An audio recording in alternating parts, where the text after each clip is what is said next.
If you have your Bibles, turn to 1 Kings chapter 12. That's where we're going to be. Yeah, you can go on your phone, you can go on your Bibles. It'll be on the screen as well. But I know many of us have had different childhoods, different upbringings, different parents. But I'd be willing to wager probably a majority of us have had this same or similar conversation, even though we've come from wherever we grew up. Think back to maybe when you were a child, maybe when you were young and maybe junior high age, and you were hanging out with your friends, and your friend had this great idea, and they said, "Hey, let's go do this. Let's do this." And so you're like, "Yeah, let's go do this." And so you all go do this, right? And it turned out it wasn't a great idea. It was a really stupid idea, and maybe you got in trouble, and all of a sudden you find yourself in trouble. And maybe your parents are yelling at you, maybe they're just giving you the silent treatment, whatever it is, eventually the question comes out and says, "Why did you do that?" And maybe you reacted and said, "Well, my friend told me to." Anybody been there? And then, I don't know who it was. For me, I think it was my grandmother, I remember, but this because this happened to me often. They said something similar to, "Well, if your friend ever told you to jump off a cliff, would you jump off a cliff?" Right? Have you ever been there? And maybe it was a bridge or a cliff, there's a variant, but okay, maybe we've all heard that story. Well, today we're going to talk about a guy who said, "Well, my friends told me to do it," and it messed things up.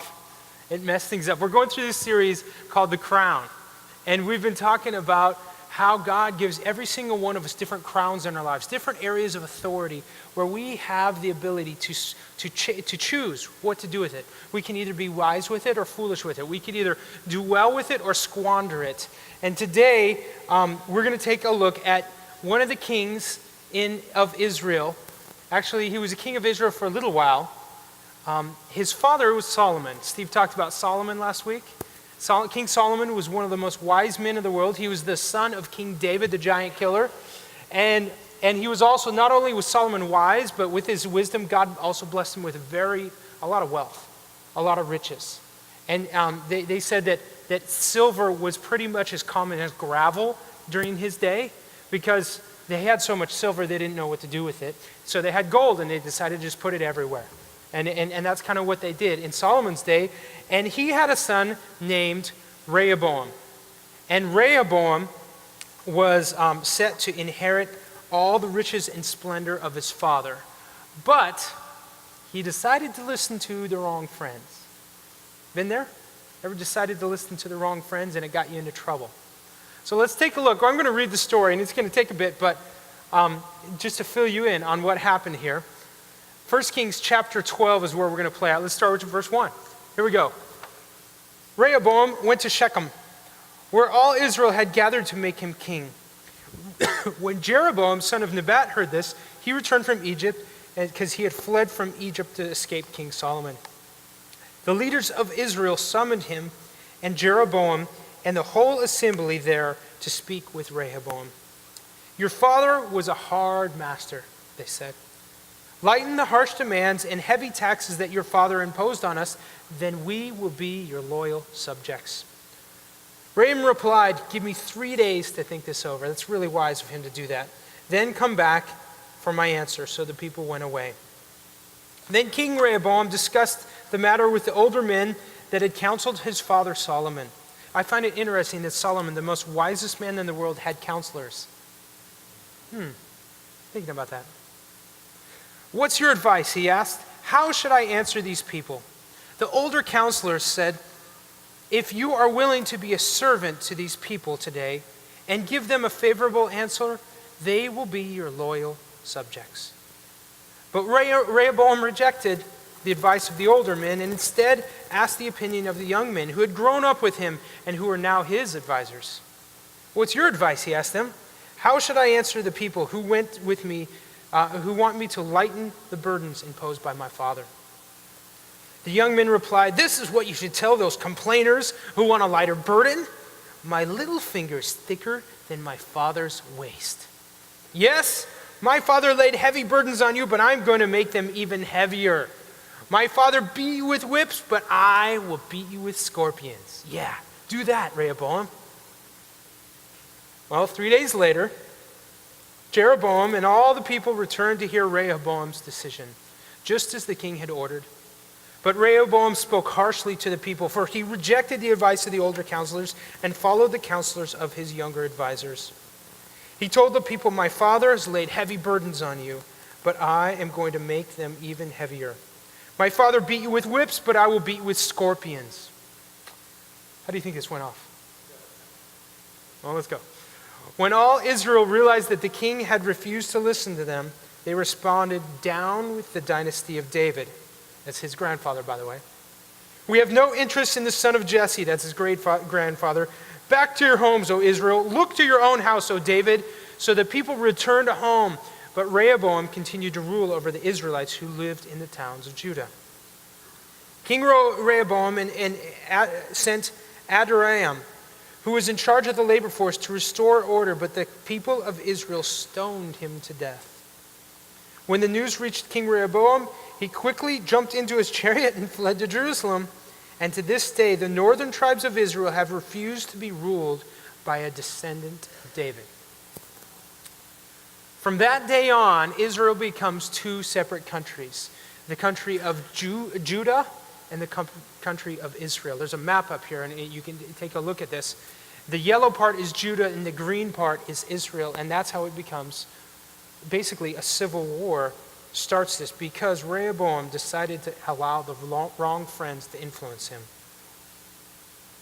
We've all had friends who've steered us wrong, haven't we? There's a book by Andy Stanley. He's a pastor from Atlanta. And he says, "Often in this world, our friendships determine the direction and quality of our lives." And that statement is very true. And I'm so glad the students are in here. Today they're doing Serve Sunday, so I'm glad that they can be here, because a lot of times we learn how to deal with friends at a young age. In fact, at a young age is when friends start to influence us the most. And so I'm glad that they're here.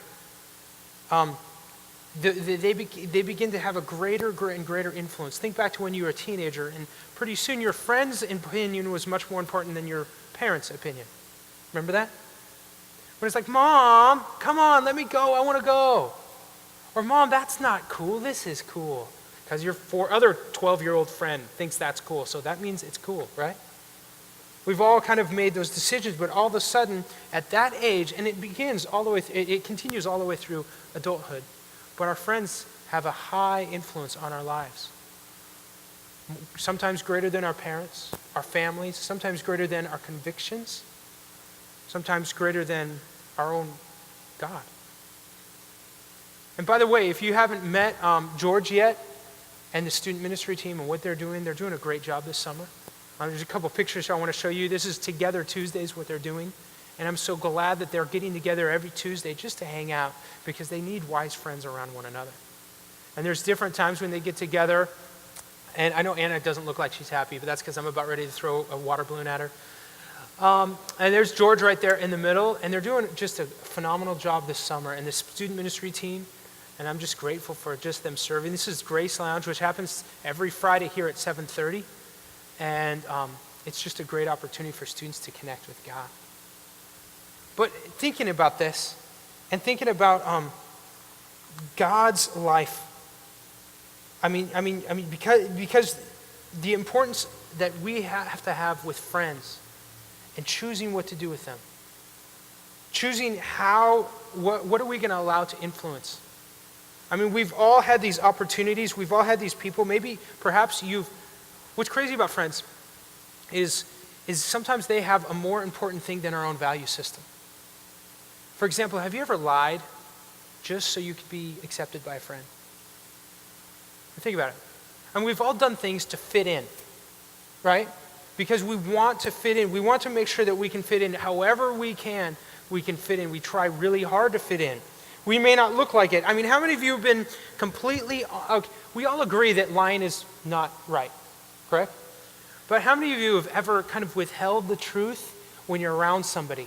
Like maybe your political opinions, you decided not to share those because they weren't too popular around whatever crowd you were at.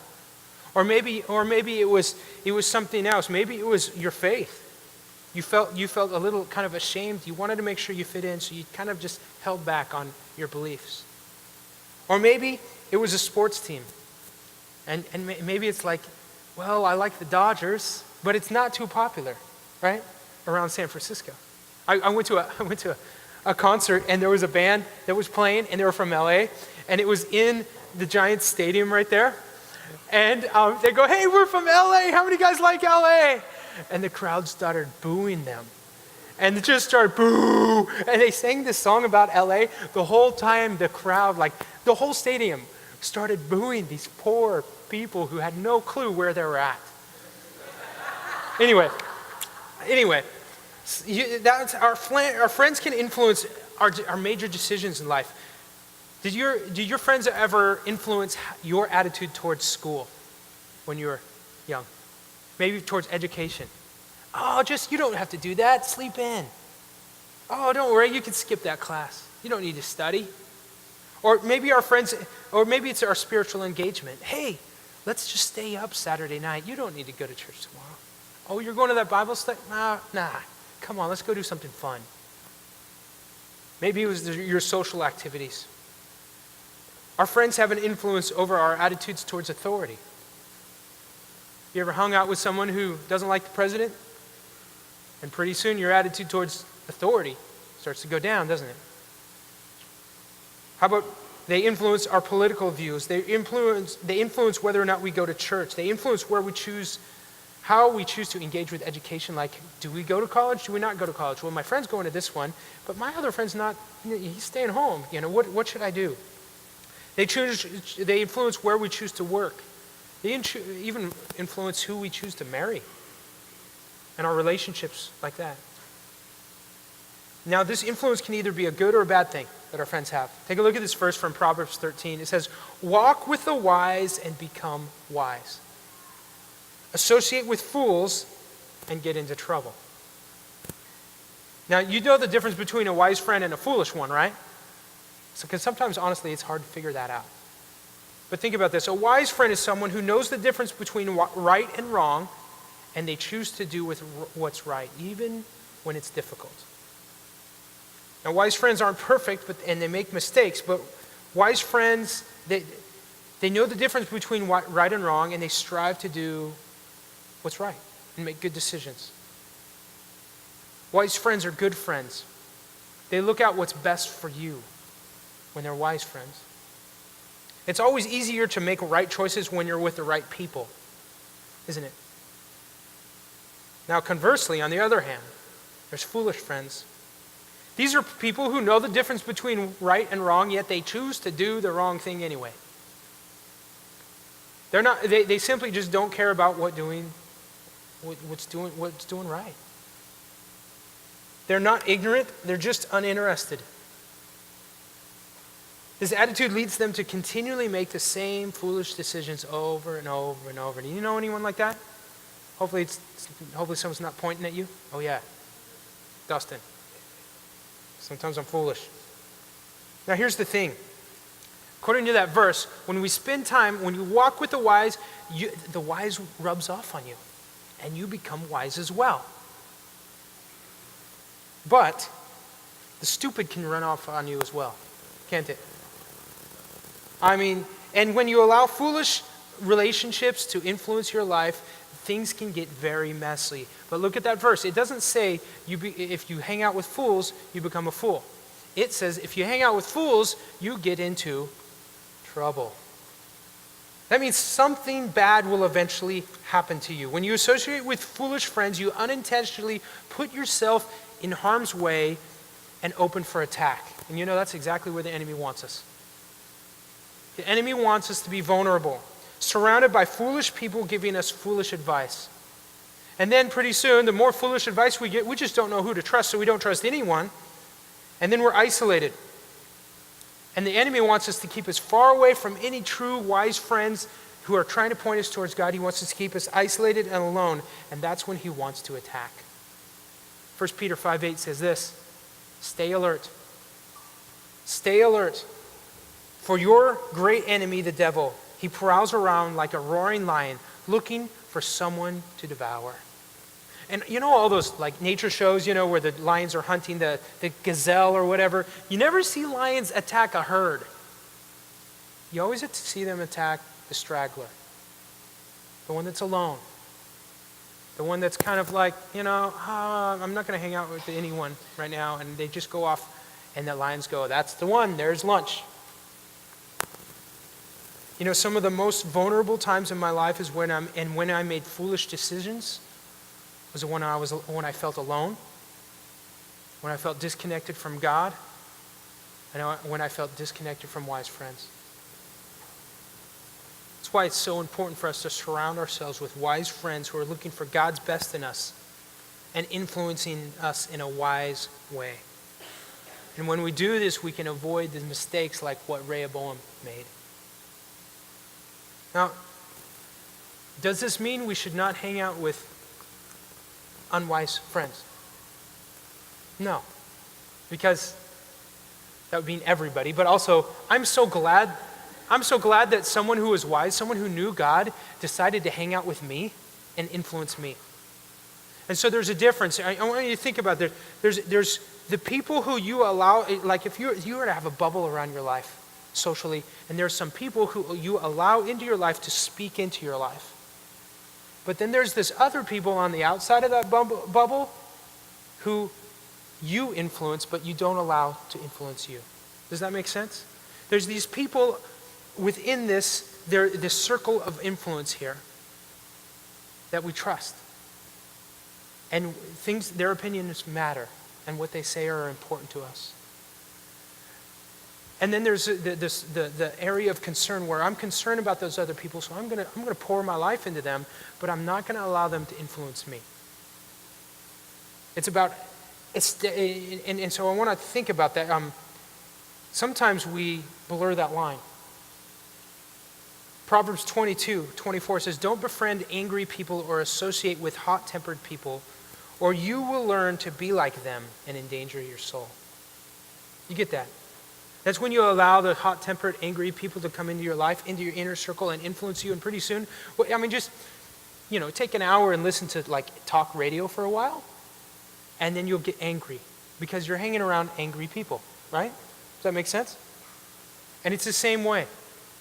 And it's just, in Proverbs, really, Solomon is challenging us: stay away from those kind of people. Proverbs 12:26 says, "The godly give good advice to their friends, the wicked lead them astray." See, every relationship that we have is leading in a direction, either good or bad. And for a moment, I want to talk about that gate in between the area of concern, where we're supposed to be reaching out to people and influencing people, and the area of influence, where people are allowed to influence us. See, a lot of times we don't guard that gate. A lot of times we just kind of let anyone in. Think about this. There's a lot of times it's like, okay, Facebook friend, you're on the internet, so you must be saying the truth, so let you in, right? And we let them influence us. And you think about that, that's kind of funny, but no, we do that. We'll read someone's post and then we'll get upset about it because of social media. But it doesn't end there. What about a friend since childhood that you've known for years and years and years, but maybe they've done a lot of stupid mistakes, but hey, because they're friends, for old time's sake, I'm going to let them into my circle of influence. Is that always wise? Or how about that celebrity on TV? They're famous, they must be wise, so I'm going to do what they say. Or how about that crazy uncle or cousin that always seems to get into trouble? Well, they're family, so I have to listen to them.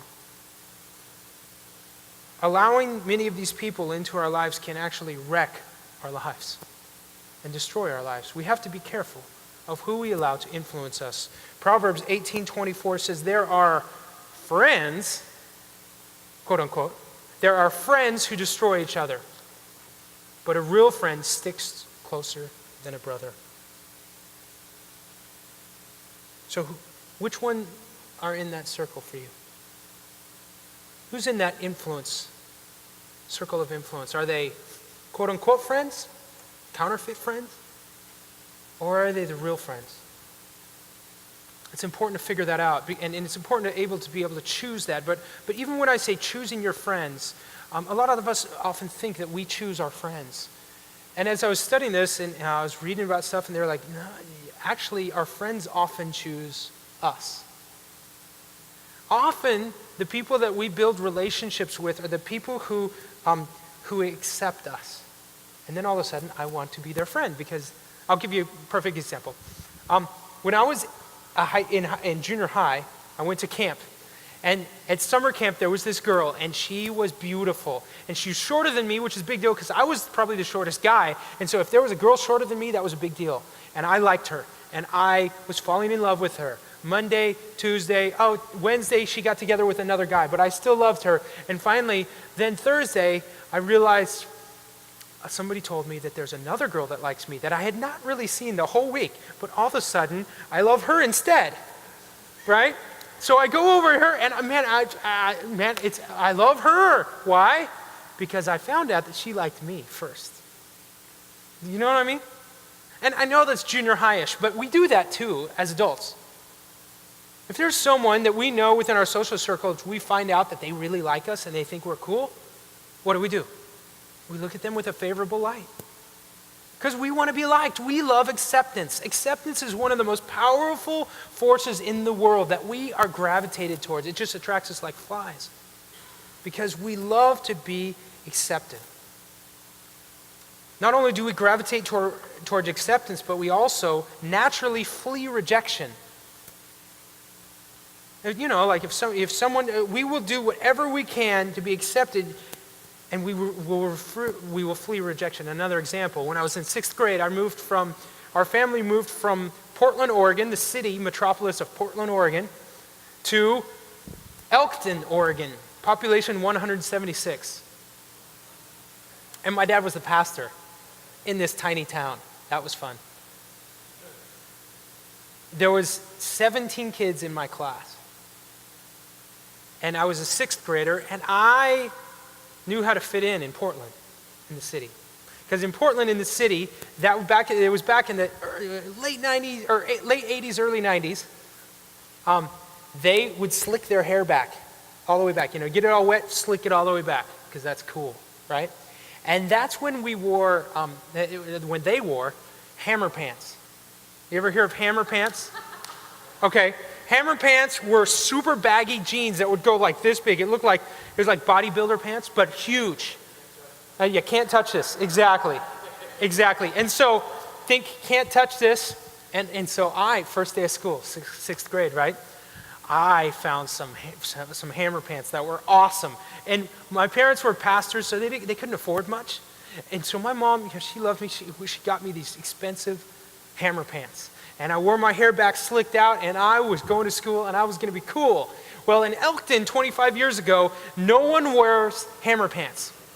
In fact, not only 25 years ago, today even, they still wear high tops, like white high tops with socks, and then tight jeans, maybe Wranglers, maybe Levi's, and then like a college sweater, like a U of O sweatshirt. That's the thing, guys and girls alike. Okay, that's what you wear to be cool. And that's, okay, Barney lived there around the same. He knows what I'm talking about. So I show up, first day of school, and they call, the nickname they gave me first day of school is City Slicker. With my hair slicked back, I mean, it was horrible. I was still the shortest kid in the class. It was rough. And I was rejected, you know? And guess what happened the next day? Because I just wanted to be accepted so much, I changed my entire wardrobe. I'm back to like tight jeans, you know, like uncomfortable, you know, jeans. I got a sweatshirt. I'm walking, I messed up my hair, so it's like not slicked back. And I did whatever I could to be accepted. Has anyone ever changed their appearance in order to fit in with those around you? No, never? Okay, just two of us. Wonderful. Apparently, we're not going to thank you for having the courage to change your acceptance, because no one else is with you. But I think we've all done that. We've all changed our appearance. Sometimes our mannerisms, we change to be around the people we're around. Sometimes it's how we talk. Maybe some of you are from down south where they talk with a drawl, you know? And it's different now. You've kind of changed. And then when you go back home, it's crazy. You start sucking back into that drawl, don't you? I mean, it happens. Sometimes it's how we talk. Sometimes it's how we treat one another. Think back to when there was that one kid that always got made fun of, and you just kind of went along with that because everyone else was, and you were just glad it wasn't you. See, I changed everything about me. I never wore those expensive hammer pants again. They lived in my drawer for years. You know, my mom paid for it, and I just still wore the old hand-me-downs, the other stuff instead, because I just wanted to be accepted, and I wanted to flee rejection. But is someone who merely accepts you necessarily a good friend? See, a true friend, and this goes opposite of what the world says. A true friend is someone who will not just love you, or not just accept you, but they will love you as well. A true friend is someone who accepts you just the way you are, but loves you too much to leave you that way. Think about that. Because it's completely different than the world, because in this world, they just say, no, you need to accept me how I am, and that's it. And if someone comes up to you and says, hey, I see you struggling. Hey, Dustin, I think you're struggling. Your language has been really rough, and you're not treating your wife that well. What is our first natural reaction according to this world? Hey, how dare you judge me? That's none of your business, right? We do that. We get defensive. I get that all the time. I become defensive because and what's happened is if you come and tell someone the truth, actually, in love, often in this world, you will be faced with rejection. Hey, leave me alone. It's none of your business. You're not going to be my friend anymore. I'm going to unfriend you, right? Because I disagree with you, and you're not a good friend. That's how the world works. They reject people, and we hate rejection. Yet, flipping the coin a little bit, how many of you have had friends who have had self-destructive habits, maybe family members, that you have never said anything to them about? And you call yourself a friend, but you see themselves going down a bad path, and you're just like, I don't want to risk the relationship. How many of you are familiar with a comedian? He passed away years back, Chris Farley. There's a picture of him. He's a funny guy. He was real. You watch. He was Saturday Night Live. He was on some movies and stuff. Chris Farley was a great guy, but he died of drugs, drug overdose. And there were dozens of interviews of all his friends, the Saturday Night Live crew, all those people who think really highly of them. And go, oh man, this guy was amazing. He was such a great guy. He was such a good friend, and all this stuff. And there were dozens of interviews of them admitting, though, that they had never confronted him about his drug and alcohol abuse. They chose to ignore his obvious life choices that were destroying his life for the sake of keeping his acceptance. They ignored what was best for Chris because they didn't want to rock the boat. See, a true friend, though, is more committed to their friend than they are the relationship. That's difficult because we hate being rejected. But if you just accept your friends, then you're a counterfeit friend. I know that's not what the world says, but that's the truth. You look like a friend, you act like a friend, you feel like a friend, but you're not being genuine. Proverbs 27, verse 5 says this. It says, an open rebuke is better than hidden love.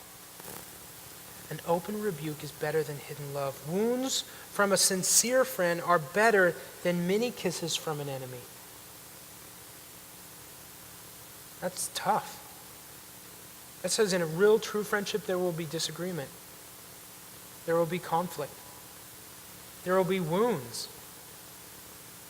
Because sometimes true friends are willing to wound you in order to help you. Sometimes true friends are willing to confront you and your ego, right? Because it's always my ego. Because I look a lot better than I think I do.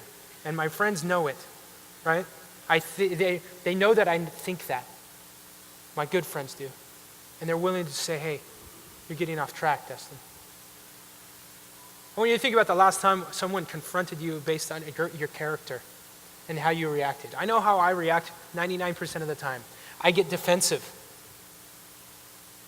They're calling me out, and I get defensive, and I get, no, stop judging me. How dare you do that?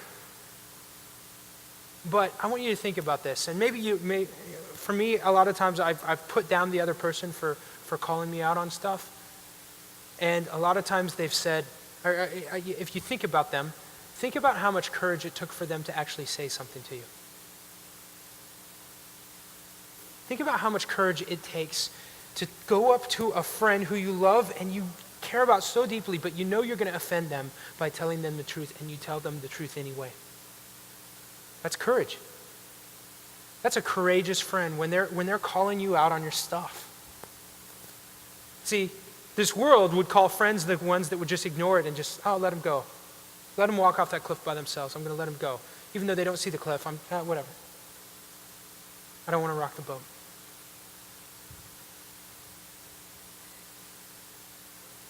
Is there a friend or someone in your life that you need to stop merely accepting them, but have an honest, loving conversation with?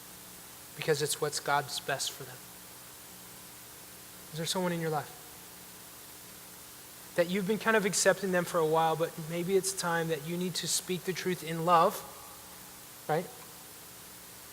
And just reach out to them and say, hey, I'm pulling for you.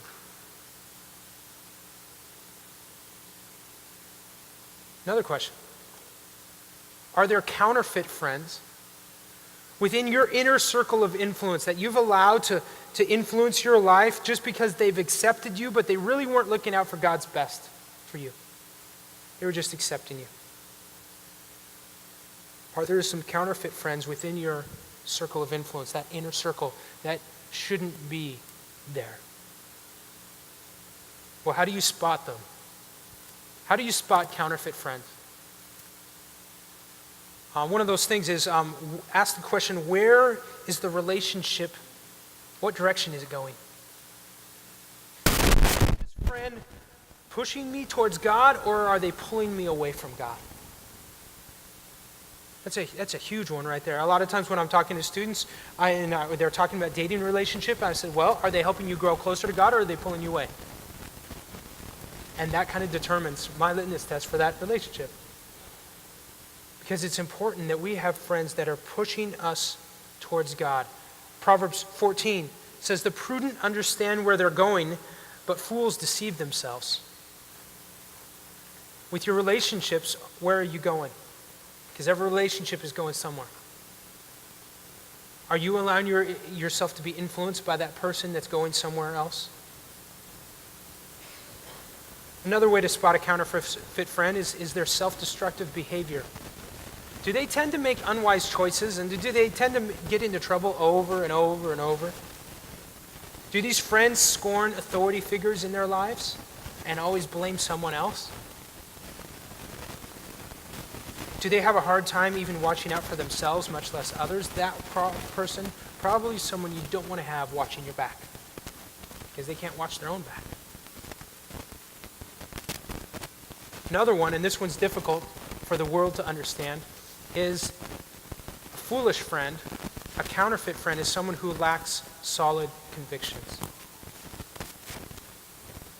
If you hear these phrases, well, everybody needs to decide for themselves, or you have to do what feels right for you, or no one can tell other people what's right for them, that's a counterfeit friend. These are the mantras of those who have no solid convictions, who drift along with the emotion of the moment. And they don't have God's best for you in their hearts. Now, I know that's opposite of the way the world lives and what the world says, but it's the truth. Sometimes we have to take a step back and adjust the boundaries of unhealthy relationships.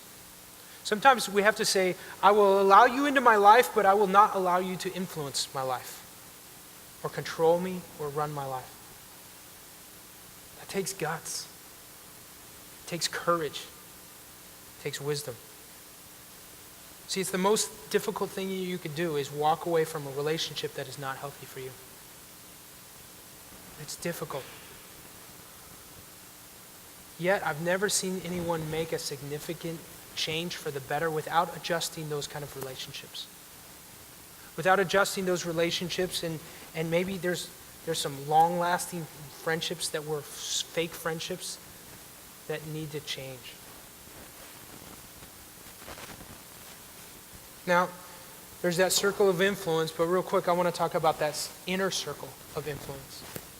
There's a circle within every single one of us that we need to make sure is only filled with one friendship. That's your number one friendship, and that's God. We should never sacrifice our relationship with God for a relationship with another person. God must always take priority. And we all have counterfeit friends that would want to pull us away from God. They will slowly chip away at your convictions and in your faith. And then, pretty soon, you find yourself drifting. Now, I'm told in the ocean, if you're sailing in a boat in the ocean, and there's a storm coming, a lot of times what you're supposed to do is take refuge, behind a cove or an island or something like that, to try to just weather out the storm. And so what they do is they hunker down, they anchor down, so the storm will pass through, and then they could go along their way. And so in my head, as a kid, I always, saw the boats in cartoons. There was always one big anchor, and it dropped down, and there your ship is anchored. But actually, good sailors know that when you anchor a ship during a storm, you don't just use one anchor. You lay down one on this side, but then you also lay down one on this side so you can hold on. And you have actually multiple anchors. Sometimes there's more than two. And then when the storms come, because if there's just one, it's just like a dog on a leash. It just kind of goes everywhere, right? Imagine being on a boat that's just getting thrown around like a dog on a leash. And it's like, no. If you're anchored on two sides, the storm will come, but you are grounded and secure. And you weather out the storm. Now, I want you to think about our lives. Storms come all the time. And I want you to think about that. What anchors do you have in your life?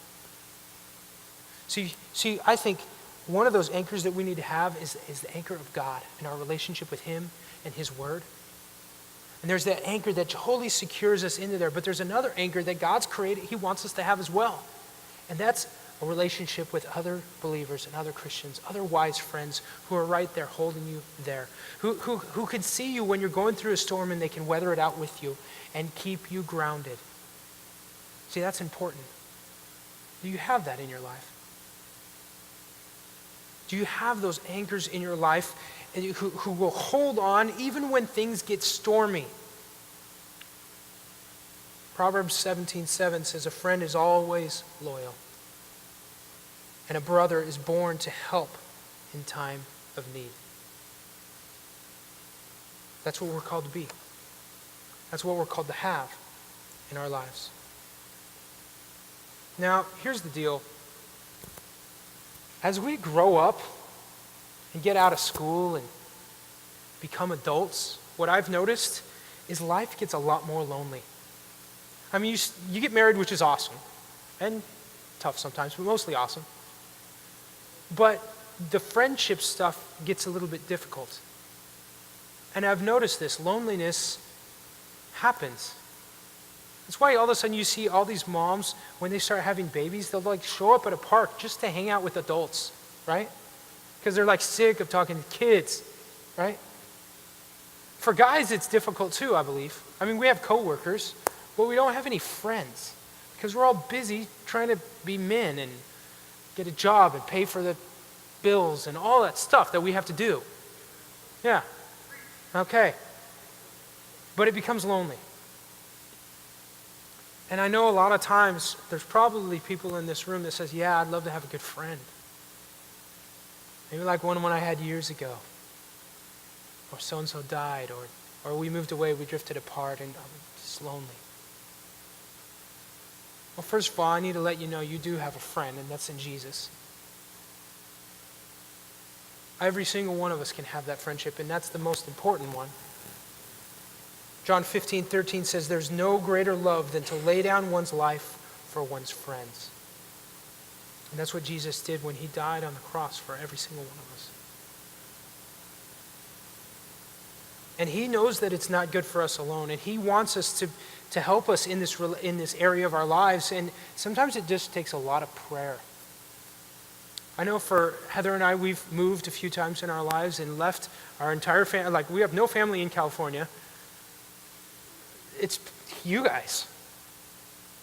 And we have to make friends. And it's like, God, Lord, could we have some good friends?